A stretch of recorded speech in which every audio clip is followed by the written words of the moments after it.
Assalamualaikum warahmatullahi wabarakatuh. Kabajamtoota jaalatamtoota hordoftoota qaqqaaliiwwan koo ilmaan Oromoo addunyaa keessatti argamtan marti keessanuu baga nagaanaaf taatanii egaa ammas aappii biraatii walitti deebineeti jirra.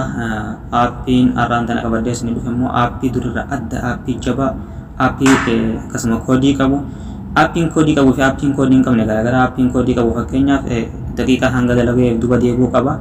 Garuu ka koodii qabu kun yeroo takkaaf koodii itti naqannaan dubbiin hin jirtu numa dalagaa jechuudha. Aappiin kun hedduu takka dalagaa, zeeniin dalagaa, akkasuma waa hedduu dalagaa, moobaayilis ni dalagaa.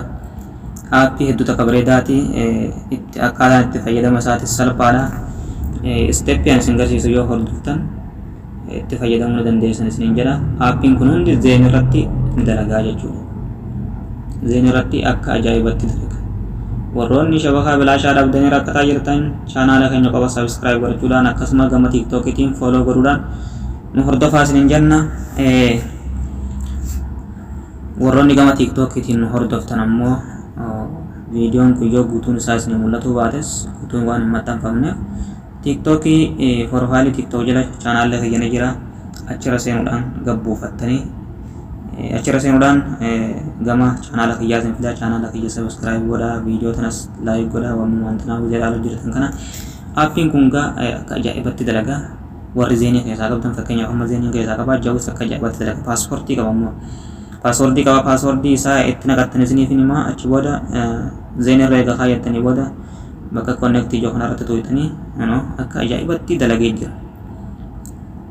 Dubbii takka hin qabu.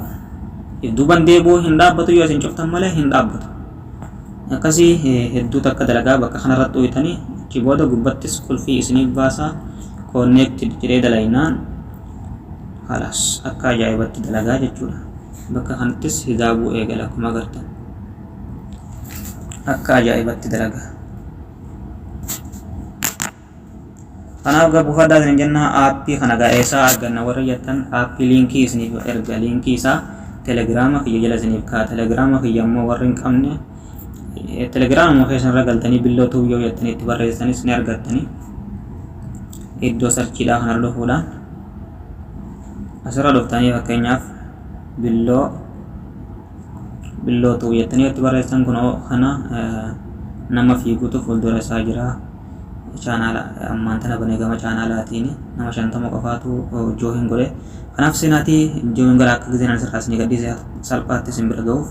Aappii ammoo asirratti isin maxxansa ammaan tana maxxansinee viidiyoo kana akkuma gadhiisan isin maxxansaa. Isin liinkii telegiraama kiyyaa koomentii jalqabaa yookaan description box jala isiniif kaaya seenaati gamana koottaa azilaa aappii ni argattanii.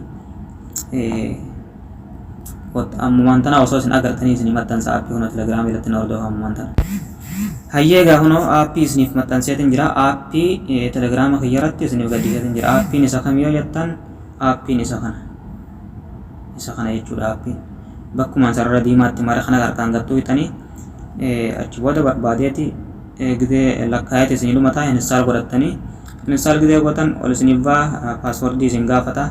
Paaswordii isaa gubbattis 5 jalattis 5 godhuudhaan maqaan isaa Usaamaa jedha. Aappiin kun kana Pileestoorra yoo seentan fakkeenyaaf isaa akkanaan argachuu dandeessanii dhuftanii bakka paaswordii kanatti 5 gubbarratti akkuma agartan gubbarratti 5 gootanii jalattis 5 gootanii itti fayyadamtanii jechuudha. Achi booda warri zeenii keessaa qabdan zeenirra kaayyattanii, warri jawwii irraa qabdan jawwirra kaayyattanii akkasitti itti fayyadamaan isin jira daawwattoota kiyyaa. Egaa aappiin kun akka isinitti tolu abdiin qaba. Aappiiwwan akkanaa hedduu argachuudhaaf TikTokii kiyya follow godhaa. Akkasuma YouTubein kiyyas ammaan tana nama 300-400 hin guunne subscribe godhaa. Bakka YouTuberroonni gahaniin nagahaan isiniin jedha. Hamileen keessan hedduu takka nama barbaachisa waan ta'eef jabaadhaa. Aappii bilaashaa hedduutu jira. Kaniin kalee isiniif gadhiisa, gadda isiniif gadhiisa, hunda jala jira. Egaa guyyaa guyyaadhaan isiniif gadhiisa. Jabaadhaa isiniin jedha. Hanga viidiyoo biraatii walitti deebinutti nagaan naaf tura. Warroonni irra deebuudhaan gama chaanaala kiyyaa amma dhuftan subscribe godhuun maatii kiyyatti dabalama. Notification all mallattoo yeroo fayyadamuu mallattoo laalmi. Egaa walitti deebina viidiyoo biraatiin hanga sittuu nagaan naaf tura. wassalamu alaikum warahmatullahi wabarakatuh.